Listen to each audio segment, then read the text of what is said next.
So the question we are given uses a structure made out of 661 T6 alloy, which is aluminum.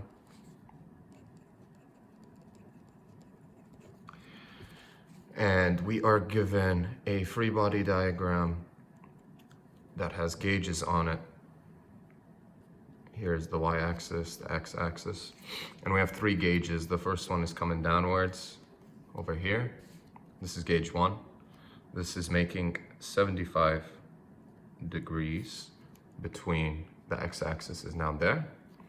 We have gauge 2, which falls on the x-axis over here, gauge 2.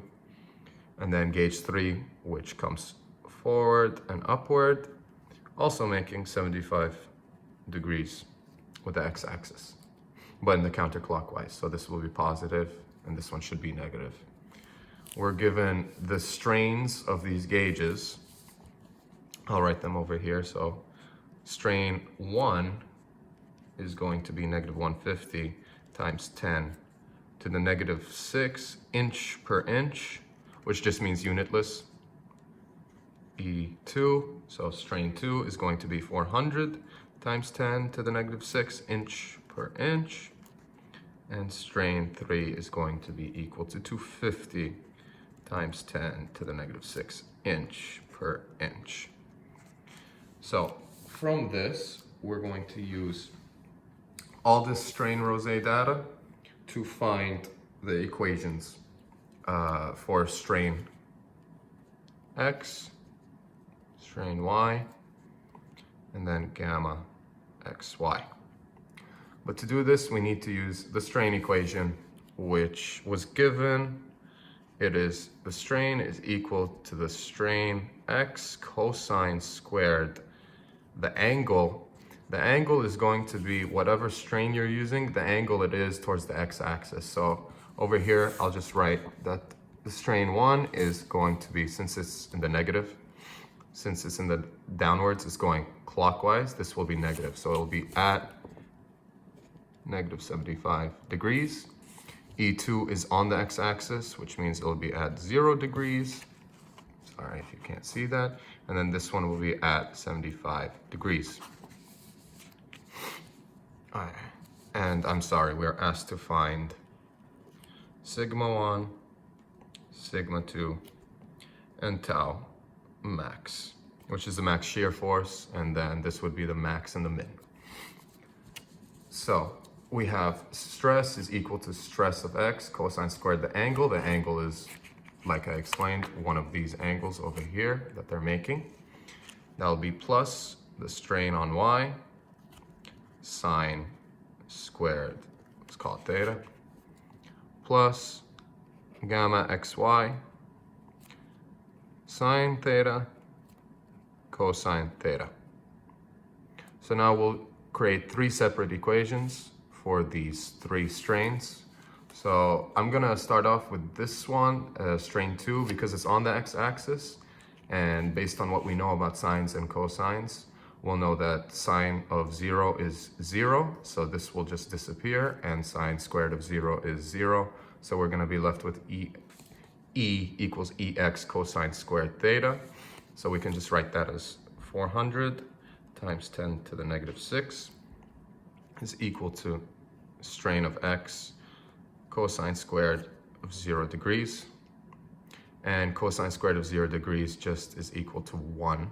So we can just get that gone. And then now we know that e to the x is equal to 400 times 10 to the negative 6 inch per inch. Now let's make the other equations. Let's do strain 1. This would be negative 150 times 10 to the negative 6 equals the strain in X cosine squared. Over here, we're at negative 75 degrees up there. So over here, I'll write negative 75 plus EY sine squared, negative 75, plus XY sine, negative 75, cosine negative 75. And then let me just pull out the calculator and we can solve for this. We just want to make it into simpler terms. We already know what e to the x is since it's right there. So I'm going to solve for e to the x and then subtract it over here. So we have all our unknowns on one side. So we have 400 times 10 to the negative 6 times, and then in this case it's cosine squared. So let's do cosine of negative 75 and I'll square that. That equals that tiny number. And we have negative 150 times 10 to the negative 6. And I'm going to subtract that from what I just got. And we'll get our new number of negative 1.76. Or I will write negative 176 times 10 to the negative 6. So I can keep working in micro, inch per inch, but we'll leave that.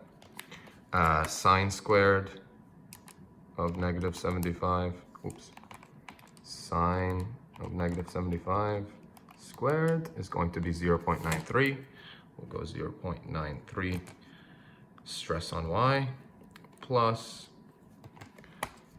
sine of negative 75 times cosine negative 75 equals negative 0.25. So this will be minus 0.25 gamma xy. That will be equation 1. Let's do the other one.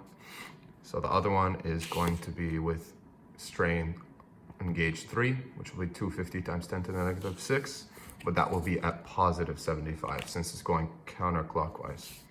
So we will do E3, which is going to be equal to 250 times 10 to the negative 6, which equals, let's do the same thing. So what is 400 times 10 to the negative 6 times, this will be cosine 75 squared equals same number. And then we will do 250 times 10 to the negative 6. And we will subtract those two from each other. And we're left with 223 times 10 to the negative 6. So I'm just gonna, here, I will do this in one step actually. I'll do this as 223 times 10 to the negative 6. So I just did this in one step. Basically, I took that number that I had and subtracted it from the e to the x cosine, now positive 75, which equals, and we have e to the y sine squared, but now positive 75.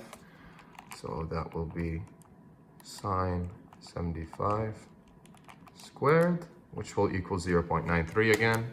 So we have equals 0.93 stress on y plus, and then we will do same thing over here, sine of 75 now, cosine 75 instead of negative, which should give us cosine 75, 0.25, 0.25 gamma xy. We'll say that's 2. Now this is really nice because we could just add the two equations and 0.25 gamma xy, that will disappear and we're left with e to the y, and we can solve for the stress of y. So let's just do that. So just for the sake of ease, we'll just remove these 10 to the 6s and just be working in micro, and we know we're working in micro. So now we will do, let's add the two together. So we have 223 plus negative 176. That would equal 47. So we have 47 is equal to, and we have 0.93 plus 0.93, which equals 1.86. 1.86 stress in the y plus 0, because that disappears. So that, we take the 47, take 47, divide that by the 1.86, and we're left with this number, 25.2688. Of course, this is in micro, so let's just write it like this. We'll do 25.26 times 10 to to the negative 6 inch per inch. And that is our e to the y. So now we have our e to the x. We have our e to the y. Now we can just plug in this e to the y into either one of these equations and come up with the gamma, which is very easy.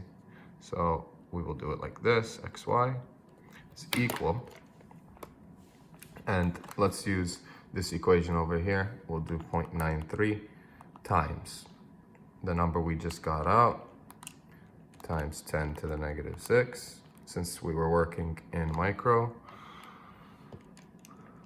And then let's solve for that. Let's take this other side, 223 times 10 to the negative 6. Subtract the 2 from each other. And then we want to divide by 0.25. And that comes out to almost 800. So I will write 800 times 10 to the negative 6. And we're left with that. Which you can't see. There we go. Now, from the state of strain, I'm going to use the generalized Hooke's law, which is, I have it here, which would be equal. So for the strain in x, the stress in x is going to be the modulus of elasticity of the 6061T6 alloy of aluminum, which you can find in the book, and I'll write it right now. It'll be E over 1 minus Poisson's ratio squared, and then we have the strain of x plus Poisson ratio times the strain of y. And to find Poisson's ratio, it's very simple. We know that V is going to be equal to our e to the y in this case, which is the longitudinal, over the e to the x, which is the lateral. And in this case, it will be equal to, let's do it. So we have our y, which is 25.26 times 10 to the negative 6. And then we will divide that by our e to the x, which is 400 times 10 to the negative 6, which equals around 0.06315. I'll just use 0.06. 0.06. Okay, that is Poisson's ratio. Now the modulus of elasticity is going to be in KSI, and according to the book, our modulus of elasticity is going to be equal to, let me see where it is, 10.1 psi. Comes out to 10.1 psi, sorry, times 10 to the 6. But we want to work in units of KSI, so this would just be, you multiply by kilo, just to convert that, it's just times 10 to the 3, so we do 10.1 times 10 to the 3rd, and we're left with that, which would be the modulus of elasticity in KSI. So now everything that we solve for will be in terms of KSI. So let's solve for the strain of x, the stress of x, which would equal sigma x, which equals E, so 1/100 over 1 minus 0.06 squared. And then we want the, strain of x, which we have over here, which is the 400 times 10 to the negative 6, plus 0.06 Poisson, e to the y. Our e to the y is 25.26 times 10 to the negative 6. And let's plug that all into the calculator and see what we get. We will get,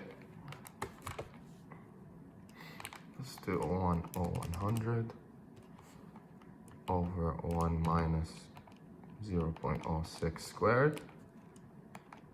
Open the bracket, we do 400 times 10 to the negative 6 plus 0.06 times 25.26 times 10 to the negative 6. And we get 4.07. And this is, again, in KSI. So now we have the stress of X. Let's do the stress of Y, which would be the same equation. The only difference is now Poisson ratio in this bracket section. The V, the Poisson ratio, is going to be multiplied with the e to the x. So the Y is going to equal the modulus of elasticity over 1 minus Poisson's ratio squared. Then it would be strain in Y plus Poisson's ratio times the strain in X. So sigma Y, I'm not going to go through it all again since I have it and this is a nice calculator. I'm just going to multiply 0.06 onto the other side instead of there, and we get 0.499, which I will just call 0.5. KSI. So now we have the stress of X, the stress of Y, and now we need the shear force of XY, which is just going to be equal to the modulus of rigidity, which is G, also can be found in the book, and then multiplied by gamma XY. Now, the modulus of elasticity in the book is actually 3.7 times 10 to the negative 6 psi, but again, we're going to convert that into KSI, so that would be equal to 3,700. Just remember, it's times 10 to the 3 to kilo KSI. So now we have 3,700 KSI times, let's go back to our gamma, which is the 800 times 10 to the negative 6 times 800 times 10 to the negative 6. Now, let's write over here, tau xy is equal to 3,700 times 800 times 10 to the negative 6, which is going to equal 2.96 KSI. Since this is unitless, it's inch per inch. They just cancel out and we're left with KSI. So now we have tau xy, the stress of y, and the stress of x. Let's leave it here. So the next thing we're going to do is we're going to use the Mohr circle to find the principal stresses. Since we have all of these terms, it's very simple to plot. We're going to be using this, which would be the stress in x, comma, this would be the positive xy of shear, and then we're going to plug in the stress in y, and that be in the negative shear. So I'll just draw a graph right now, and I have the numbers right here above me. So let's draw a big one right here. So this will be my y, this will be my x, or strain, oops. This would be the tau xy, and this would be strain. So we will set up a negative 2.96 down here, and a 2.96 up here.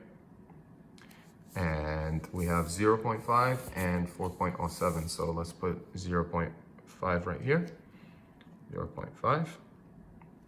And let's put up 4.07 over here. Now, according to this, the x, which is the 4.07, goes with a positive. So this will be up here. And this point over here will be down here. Now, we just draw a line through them.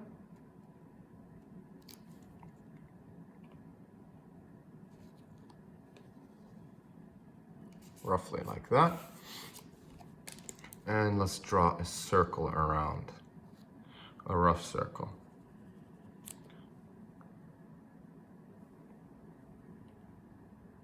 Which kind of looks like that. Now we want to find what this midpoint is, and to do that, it's simple. All we have to do is sigma x plus sigma y over 2. And let's just do that really fast. So the midpoint is equal to, so we have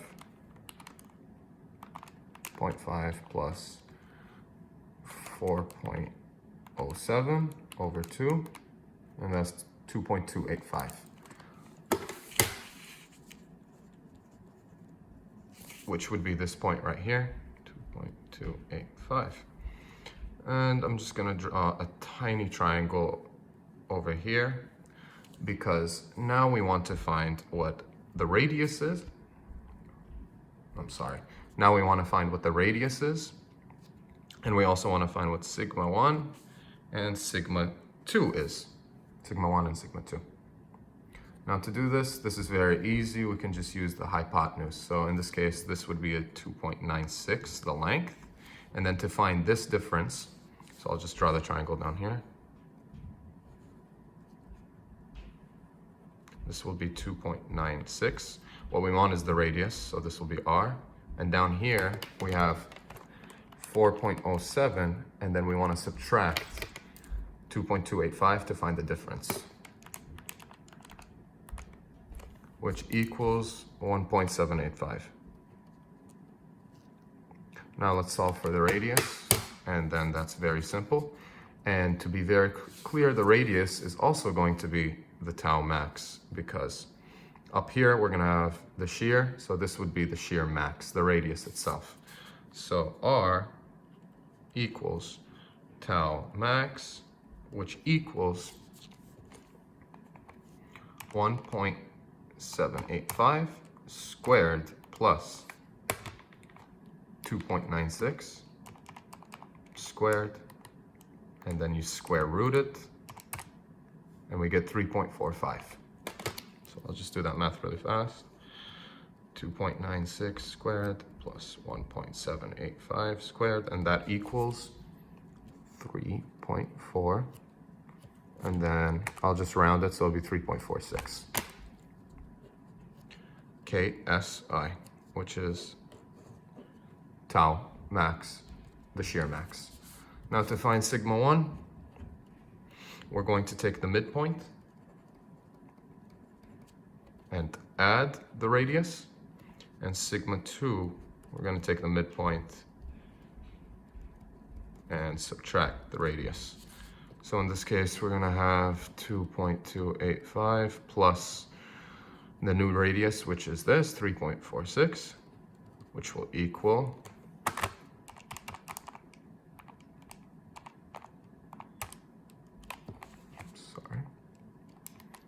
5.7545 KSI.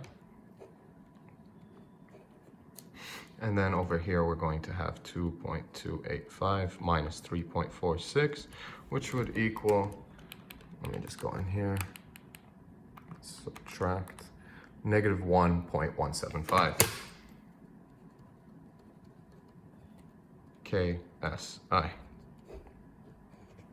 And those are the principal stresses.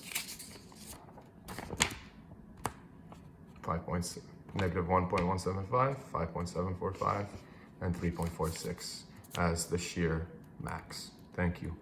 And this is the signature, so you don't forget.